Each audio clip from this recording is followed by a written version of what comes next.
The clock on my dashboard glowed 2:37 a.m. as I drove down the desolate stretch of highway. The darkness outside was suffocating, only broken by the feeble beam of my headlights. My fingers gripped the steering wheel, my knuckles turning white. I had taken this route countless times before, but tonight something felt different. Off. The radio played a soft melody, providing a much-needed break from the silence that enveloped the night.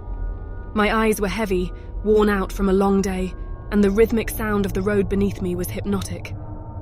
I adjusted the air conditioning, hoping the cold air would jolt me awake, but a chill still crawled up my spine. The trees flanking the road were like silent sentinels, their branches casting eerie, dancing shadows in the dim light. I caught glimpses of movement out of the corner of my eye, a fleeting figure just beyond the reach of my headlights. I brushed it off as tired eyes playing tricks, but unease crept in. I glanced at the GPS. The estimated time of arrival had increased, not decreased. Confusion gnawed at me. I was sure I hadn't missed any turns. I strained my eyes, searching for the next signpost, but they seemed to have vanished along with the moon. A voice crackled through the radio, making me jump. It was distorted, like a whisper carried by the wind. I frowned and turned up the volume. The whisper grew louder, taking on a distinct, haunting quality. My heart raced as I strained to decipher the words. "Don't look back, they're following." I shuddered, convinced I'd misheard. But then it came again, unmistakable this time. Panic bubbled up within me, threatening to suffocate reason. "You're not alone.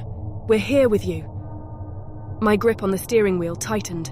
Goosebumps prickled my skin. I slammed my foot on the brakes, the screeching tires a stark contrast to the silent night. My breath came in ragged gasps as I fumbled for my phone. I needed to call for help, to hear a familiar voice. Dialing 911, I raised the phone to my ear. Static greeted me, followed by whispers, a chorus of unintelligible syllables that gnawed at my sanity. I threw the phone down, my heart pounding in my chest. My surroundings seemed to warp and twist, shadows merging into unsettling shapes that taunted me. Minutes stretched into eternity. The whispers grew louder, enveloping me like a malevolent fog. And then I saw it. A figure, a silhouette, standing beyond the reach of my headlights. I swallowed hard, my gaze locked on that indistinct form. It was tall, unnaturally so, its limbs elongated in a disturbing dance with the darkness. I blinked, hoping it was a trick of my exhausted mind, but it remained. My instincts screamed at me to drive away, but my foot hesitated on the gas pedal. The figure glided closer, the moonlight revealing an outline that sent a chill down my spine.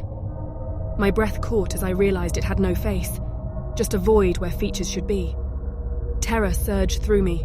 With a surge of adrenaline, I floored the gas pedal. The road twisted and turned, an unending maze that mocked my attempts to escape. The figure was no longer visible, but its presence lingered like a stain on my mind. Time lost all meaning as I drove on, fueled by fear and desperation. The whispers faded, replaced by an oppressive silence. Finally, the road opened up to reveal the distant lights of a gas station. Relief flooded through me, and I pulled in, the gravel crunching beneath my tires. As I stepped into the station, the overhead lights flickered ominously. The attendant behind the counter looked up, and a strangled gasp escaped my lips.